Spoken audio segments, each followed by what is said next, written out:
Okay, so here's another example problem. This one has to do with splines. And if you look at problem 5, it references problems 1 through 4. So I'm going to solve problem 5 looking back at problem 3. And basically in problem 3 you had to design a key to couple the hub to the shaft. Now we're going to use splines to couple the hub to the shaft. Okay? So the reason I'm choosing this is because 3 is one of your homework problems, and I just want you to see an alternate solution. Question 3 says a V-belt sheath transmits a torque of 1,112 inch-pounds to a shaft of diameter 1.75 inches. Okay, let's see. The sheave is made of ASTM class 20 cast iron and has a length of 1.75 inches. Now, they told us the cast iron information in the context of problem 3 so that we could specify a suitable key material. For splines, it won't matter as much because the hub is going to be connected directly to the shaft. So we're not concerned about the fact that this is cast iron. But in problem 5 it says specify a suitable spline having a B fit. So we've got a B spline that we need to specify. Okay? So let's go back to the section on splines in the chapter. And that begins on page 431.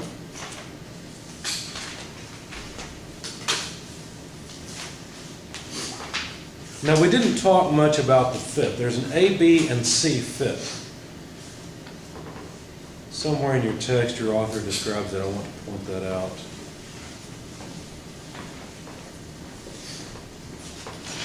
But he had a description. 430. Here we go. Yeah, 431.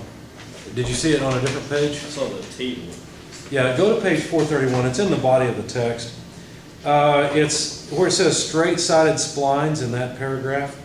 About halfway through that paragraph it says the permanent fit A is used when the mating part is not to be moved after installation. So you would not specify an A fit if you need axial lengthening, right, with the splines.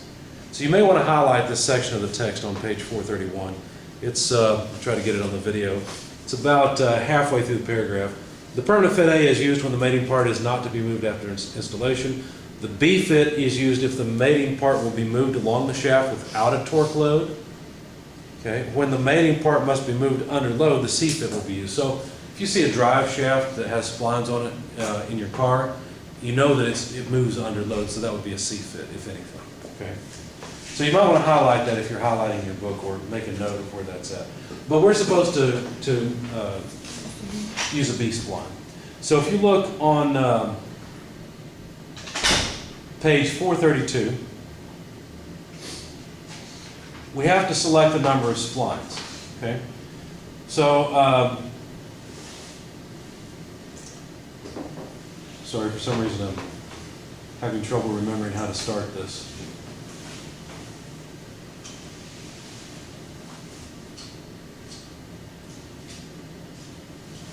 Oh, here we go. Okay. So if we look at figure 11.7, you'll see that the y-axis is major spline diameter. Now what is that? Well, the major spline diameter, that's essentially the pitch diameter. So that's going to be the diameter essentially of the shaft, 1 3/4 inches.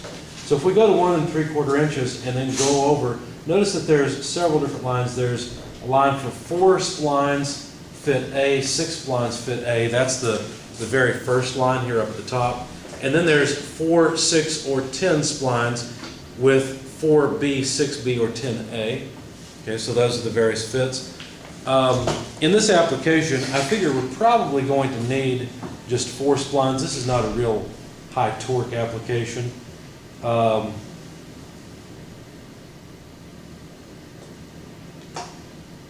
We gives you the torque at the bottom, doesn't it?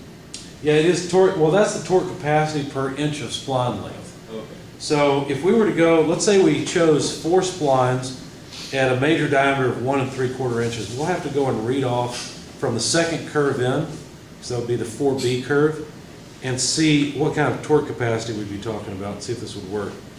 1 3/4 will be halfway between 1 1/2 and 2. And so to me, it looks like we'd have a torque capacity of, well, that's going to be too low. Well, not necessarily. Let's see, 100, 2, 3, 4, 5, 6. Looks like about 600 inch-pounds of torque capacity. Do you guys see how I read that off of figure 11.7? So all you do is you go on the y-axis. I'm going to try to put this on the video too. Go to the y-axis, 1 3/4 inches, which is about here. Go over to the, I've chosen 4 splines. If I go up to 6 splines, it's still the same curve. Okay, so 4 splines fit B, and then go down, and it looks to me like it's at about 1, 2, 3, 4, 5, 600 inch-pounds of torque. Now that's how much torque the splines can take for 1 inch. Make sense? So since I need more capacity than that, I would just make them longer. Okay. Now we have to check and make sure that this will work. Oh, that's right. I remember now. I finally remembered. I don't know why it took me so long. Table 11.6 is the same thing as figure 11.7. Using figure 11.7, in my opinion, is a lot easier. So if we look at, we should get the same number. We should be able to get a more accurate number. So go to table 11.6. Notice I chose 4 splines, a B fit, and the torque capacity is 219 times D squared. Now D has to have units, and if I remember for this chart, it's in inches. Let's just try it and see what we get, because we know we should get about 600. So 1 3/4 inches squared. Plug that in your calculator, please. 670. How much? 671. 671? Okay. So that's about the same as what we got. So you might want to make a note of that in your book. Where do you get the 219? The 219 is from table 11.6. From table 11.6. And the 219 Okay. is for 4 splines B fit. Okay. I'm sorry, guys. I need to transfer my notes from my 4th edition book because I've got notes to help me remember what all these things are. But anyway, the required diameter is the square root of torque over 219. So we could also look at that in that way. The required diameter, let's see, would be the square root of the torque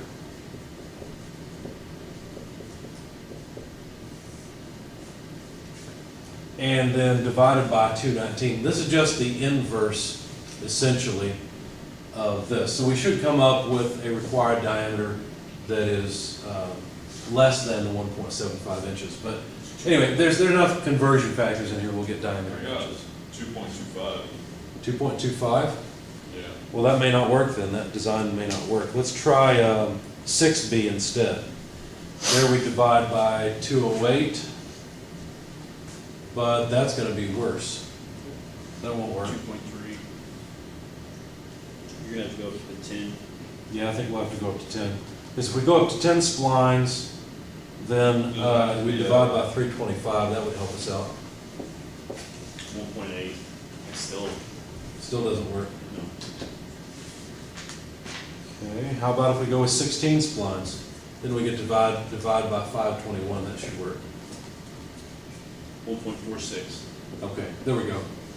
Okay, so we'll have to go with 16 splines. So if we do that, then the torque capacity for 16B, see how that's the curve that's 2 above the involute? So there's the involute curve. If we go up 2 to 16B, then it looks like from the figure the torque capacity should be about, about 1,500 or so. So you're going to change that over there if you use the 16 spline? Yeah, we'll use 16 splines instead. So this no longer helps us. That's our specification. Now let's calculate the actual torque capacity per inch of length and see what we get. So 16B looks like 521D squared is our equation. So 521, D is 1.75 inches squared. Once again, 521 has conversion factors in it. So we'll get out the torque capacity per length. It's right at 1600. 1600? Yeah, it's like Okay. 1590. So it's reasonable, right, what I read off? Okay. So that's inch pounds per inch of length. So you see, I don't even need an inch of length for this spline. Now, as a designer, what would I do? I'd just specify an inch spline and be done with it. Okay, so I'd specify 16B, by a length of 1 inch. Does that make sense? And that should work. So we did end up having to use the table 11.6. I think there's a way to just use the chart though, but I don't remember how you do it. I may be wrong in remembering that. But anyway, I went through and calculated the required diameter first, and then realized that since the shaft diameter is 1 3/4, I had to go up to a larger number of splines, and then just design the length of those splines. So essentially, this is our answer. Okay, I'm gonna do it slow. Sure.